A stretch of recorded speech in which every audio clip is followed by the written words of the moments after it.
بسم الله الرحمن الرحيم الحمد لله رب العالمين وصلى الله وسلم وبارك على عبده ورسوله نبينا محمد وعلى آله وصحبه أجمعين أما بعد السلام عليكم ورحمة الله وبركاته. Hadith 1496 from the chapter that deals with Ad-Da'awat from the beautiful book Riyadh al-Salihin by Imam al-Nawawi, The Gardens of the Righteous. This beautiful hadith is quite well known to most of us. Usama ibn Zayd radiyallahu anhuma said that the Prophet sallallahu alayhi wa sallam said, من صنع إليه معروف فقال لفاعله جزاك الله خيرا فقد أبلغ في الثناء.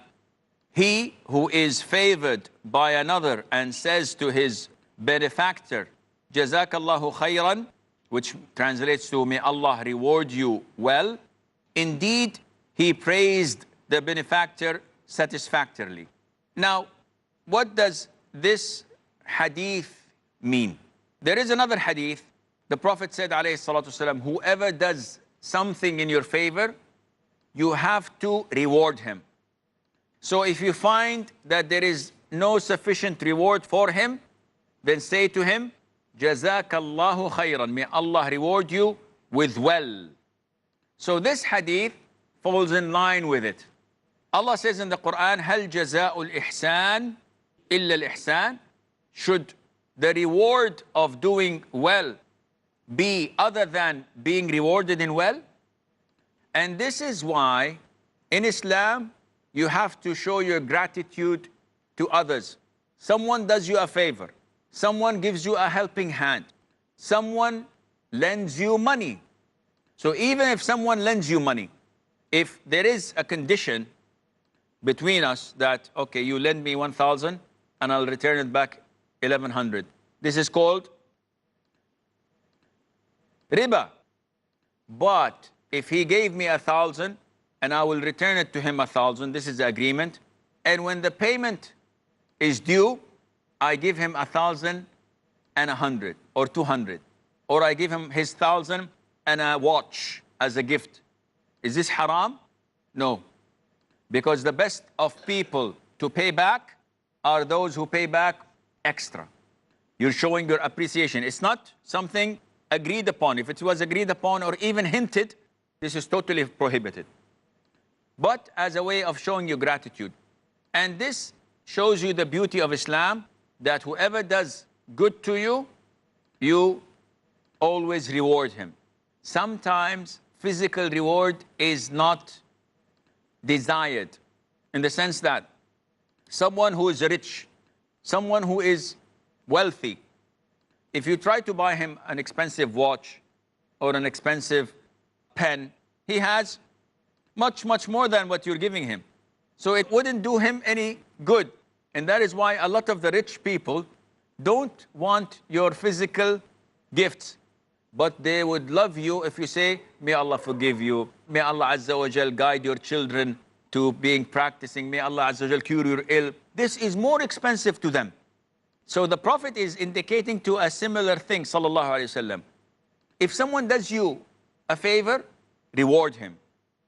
But if you could not physically reward him, then say, Jazakallahu khayran. And this word has to be memorized. Instead of saying, thank you, or gracias, or merci, all of this is not something that adds value to the recipient, nor to the sayer. There is no reward in it.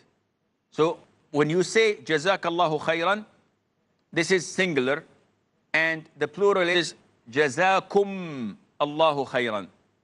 And this is for the plural. This is what the Prophet ﷺ is asking us to do. Moving on to the following hadith, hadith 1497. Jabir, may Allah be pleased with him, said that the Prophet ﷺ said, لا تدعوا على أنفسكم ولا تدعوا على أولادكم ولا تدعوا على أموالكم لا توافقوا من الله ساعة يسأل فيها عطاء فيستجيب لكم. رواه الإمام Muslim. Jabir says that the Prophet ﷺ said, do not invoke curses on yourself or on your children or on your possessions, lest you should happen to do it at a moment when the supplications are accepted and your prayer might be granted. We've been through this before, but again to emphasize, never curse something like yourself, your children, your wealth, your possessions, because Allah may accept this. So many times, mothers at times of rage, they would curse themselves. And they would say, may Allah curse me, may Allah put me in hell, may Allah burn me. At time of rage, not knowing that there is a possibility that the doors of the heavens are open and her supplication would be answered. Sometimes they curse their children. And in the Arab world, they do this frequently. A man is angered by his son. He say, may Allah curse your father. Who's his father? You are. So how are you doing this to yourself? Oh, I was enraged. The Prophet ﷺ was once going in an expedition, and a man, there is another riwayah, another narration that he was going to Hajj. And a man or a woman was on that camel. And the camel was not willing to travel nicely. It was a little bit rigid. So the man, and in a narration, a woman, said, may Allah curse you. Curse who? The camel. The Prophet heard this, ﷺ, and he said to the man, get off that camel, and this camel does not come with us, because in our companionship, in our company, no one who's cursed is allowed to be with us. So the man took his things and belongings and left the camel unattended because of his cursing. So this shows you that a proper Muslim does not curse. And why would a proper Muslim curse his possessions, his car? Because it's not working. You bought it only 2 weeks ago. You come in the hot summer and you find a flat tire. May Allah burn this car. It's brand new, but out of rage. So the Prophet is telling us, even your rage that is uncontrollable, it may affect that Allah would answer your supplication, and then you will have a greater problem than a flat tire. You will have much, much greater problem. The following hadith, hadith 1498, Abu Hurairah, may Allah be pleased with him, said that the Prophet ﷺ said, the أقرب ما يكون العبد من ربه وهو ساجد فأكثروا الدعاء. This was reported by Imam Muslim. A slave becomes nearest to his Rabb, to his Lord, when he is in prostration. So increase supplications in prostrations. Now, the Prophet ﷺ is telling us when to make dua. And there are times and there are locations where Allah accepts the dua more than any time else. So this hadith shows us that the best time to supplicate to Allah Azza wa Jal is when you are in the state of prostration. Why? Because this is the most beloved position to Allah. It is something that some of the idol worshippers refused to become Muslim because of it. Some of the idol worshippers went to the Prophet ﷺ and said, everything in your religion is good, except that having my backside higher than my head. So when you prostrate, your back is higher than your head. He said, this I do not do. And his arrogance made him reject Islam. It is the most preferred and beloved position, so that you are closest to Allah Azza wa Jal when you're in prostration, because you put the highest place in your body at the place of the feet of the people. And this shows your humility to Allah Azza wa Jal. Would you ever prostrate to anyone else? Never. Not even to your parents. No one would do this, because they have nothing more valuable than their own dignity. Except when it comes to Allah. You express your humility, your worship, your submissiveness to Allah through sujood. So you should try to collect most of your dua and make it while in your sujood. In nafil or in fard prayer, the Prophet did not differentiate, alayhi salatu wasalam. He did not segregate, which means that fard and nafil, you can make dua. In my language or in another language, it's recommended that you do it in Arabic. But if you do not know how to say it in Arabic, then you may say it in your own native language. And do I have to follow the etiquettes of dua when I'm in sujood? Meaning, do I have to praise Allah and offer salutation to the Prophet alayhi salatu wasalam? The answer is no. You should go straight to the dua, ask Allah what you wish and what you want, and Allah is all hearer, and He would respond to you with the grace of Allah Azza wa Jal. We have a short break. Stay tuned, and inshallah, we'll be right back.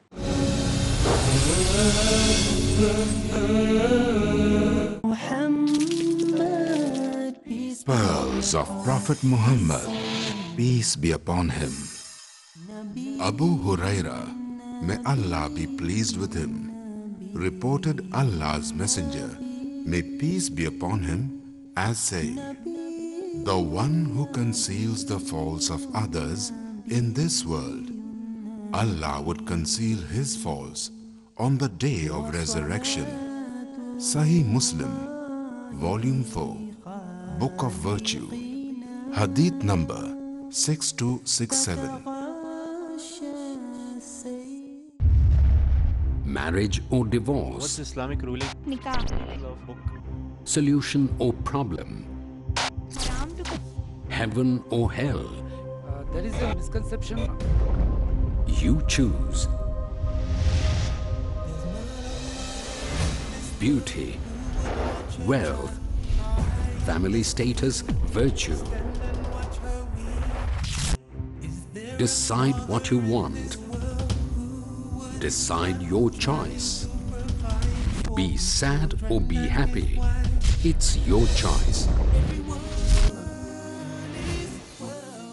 Join Dr. Zakir Naik in Better Half or Bitter Half every Sunday at 6:30 p.m. and repeat telecast at 9:30 a.m. Saudi Arabia on Peace TV. A man, a mission, a world-renowned orator on Islam and comparative religion. He dedicated more than 5 decades of his life for dawah.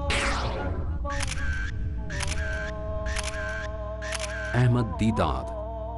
We Muslims believe that Jesus was the Christ. This book is an eternal book of guidance for you and for me, for the whole of mankind. It's a solution to the problems of mankind. The miracle is when you expect a man to be dead and he's alive. That's a miracle. Man with a Mission, next on Peace TV.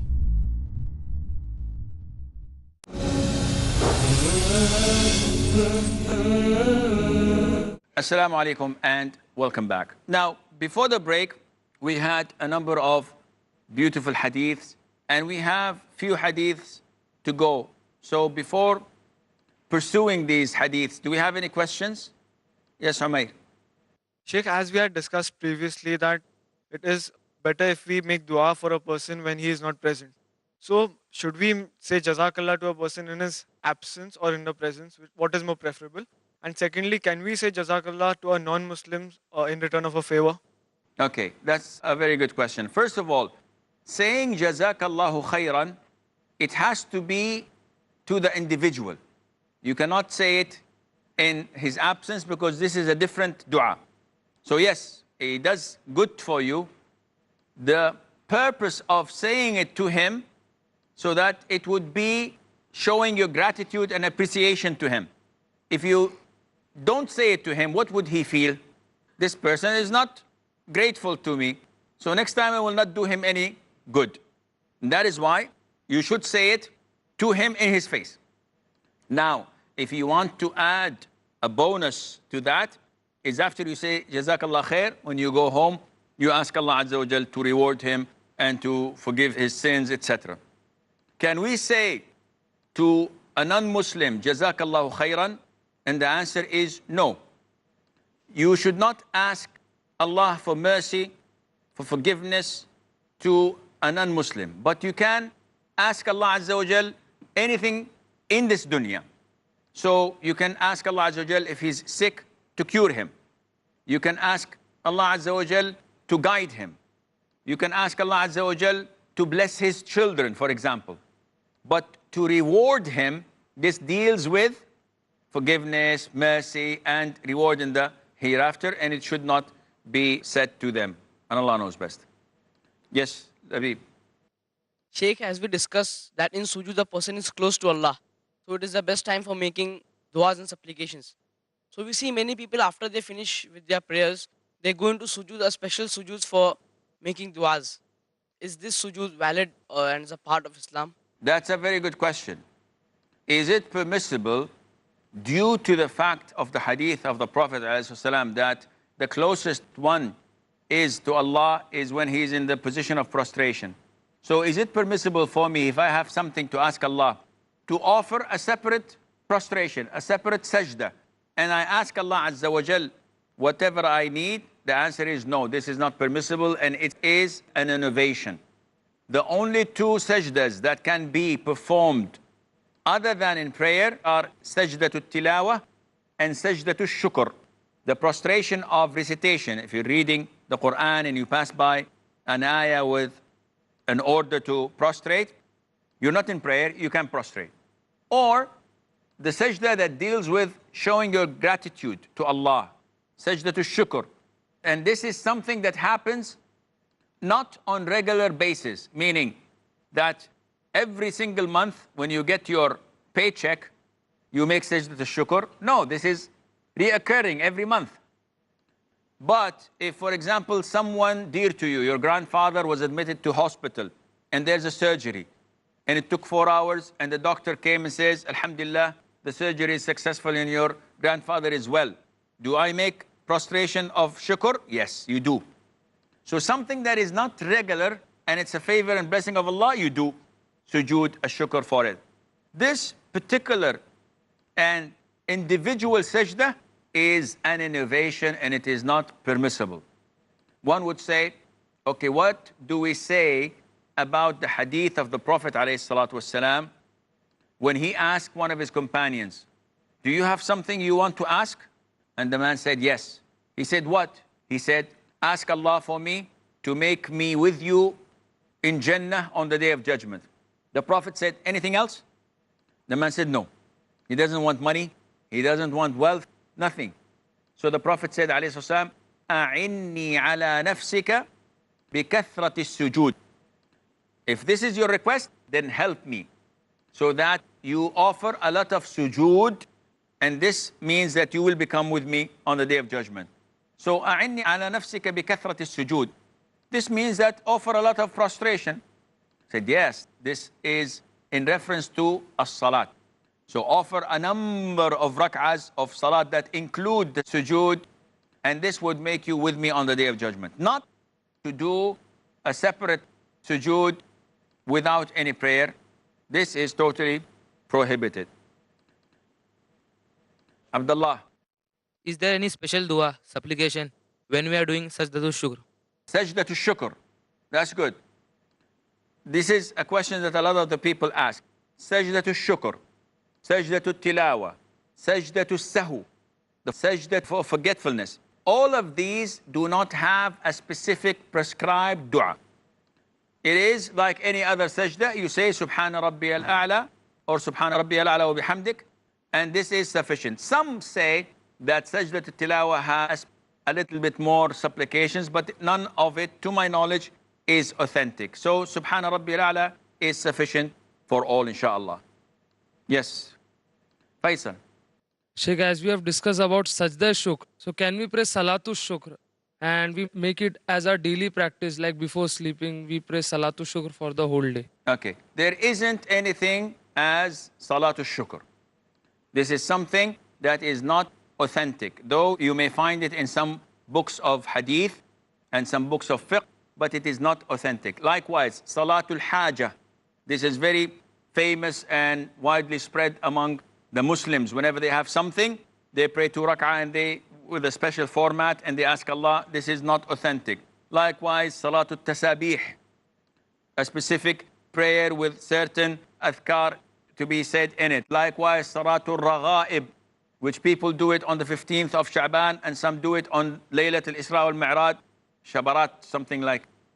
Yeah, you know what I'm referring to. This is all innovated. It is not part of the Sunnah and not authentic. Salatul Tawbah is authentic. The Salat, the 2 rak'ahs of repentance, if you sin and you make wudu and you pray 2 rak'ahs asking Allah for forgiveness, Allah will forgive you. This is authentic hadith, you can do that. However, to have a specific prayer for asking Allah Azza wa Jal, for shukr, that is, for showing you gratitude, this is not part of the Sunnah. Now, the sky is the limit. You can pray in the day 100 rak'ah of voluntary prayers. No problem. In it, ask whatever you want. But don't say that this is 2 rak'ahs for shukr and this is 2 rak'ah for this and that. No, pray and ask Allah Azza wa Jal. Allah is most forgiving and Allah is most generous. He would give you what you ask for. If I want to pray Salatul Istikhara, so in the Salah, when I've asked for something, like 2 things are there, so should I go on with one thing and then expect Allah to do good in that? Or should I wait for the answer and then go on with that answer? That's a very good question. A lot of the Muslims have misconceptions when it comes to istikhara. They think that if I'm confused and I don't know what to choose between 2 things, I pray 2 rak'ahs and I make the dua, Allahumma inni astakhiruka bi'ilmika wa astaqdiruka biqudratika wa as'aluka min fadlika al-azim, to the end of the dua. And then I should wait for a sign, maybe thunder, maybe lightning, maybe a dream, maybe an angel, something that would tell me, no, choose this. And this is completely baseless. The Prophet ﷺ, if you read the hadith, he says in the hadith, إِذَا هَمَّ أَحَدُكُمْ بِالْأَمْرِ, when someone wants to do something, a particular thing, he should pray 2 rak'ahs other than the faridah, and you know the rest of the hadith. This means that if I am in the state of buying a new car, and there is this beautiful blue car, and there is this beautiful gray car, and I am in confusion, which one should I take? This is faster, this is cheaper, this is more spacious, this is smaller, that can go in places. I don't know what to do. I'll pray istikhara. No, don't pray istikhara. What to do? Make a decision. Pros and cons. Well, I think this goes 51%, this is 49%. I will go with the 51%. Now, I have decided to buy the blue car. Make your istikhara. Okay, I made my istikhara. Then what? I'm waiting for a sign, a window in the heavens opening, an angel coming. No, you should not wait for a sign. You should act. Meaning, okay, I've got my checkbook. I go to the showroom. Assalamu alaikum, alaikum salam. Sit down, drink coffee, drink tea, very nice, comfortable. Okay, I'd like to buy the car, and so, okay, the papers and everything. And all of a sudden he says, oh, we ran out of stock. But it will come after 2 weeks, inshallah. How do you feel? Oh, I'm completely turned off. I don't want the car. This is from Allah Azza wa Jal. Now you know that it is not good for you. You go to the second option. But it is not a sign. So you actually, what is istikhara mean? What does it mean? It is asking Allah to choose for you and to facilitate things for you. There is this beautiful, rich, influential girl that I would like to get married to. The same one that we were looking for the other day. So I pray istikhara. And I ask Allah Azza wa Jal, if there is good in it to me, Allah makes it happen. And I want to get married. And I'm ready to get married. So many problems, Allah doesn't make it happen. Khalas, I know that this is Allah's choice. The father doesn't like me. The grandfather died the minute I went for engagement. They thought that I am a bad omen for them. They don't want the marriage to continue. I didn't like her. She didn't like how I look. Some way or the other, Allah Azza wa Jal chooses for you. And that is why istikhara is a sign of dependence on Allah. So you have to understand that istikhara is totally depending on Allah, but there isn't any special sign or a miracle that would come to you, and Allah Azza wa Jal knows best. This brings us to the end of our program. Until we meet next time, fi amanillah. Wassalamu alaikum wa rahmatullahi wa barakatuh. He created the universe to him.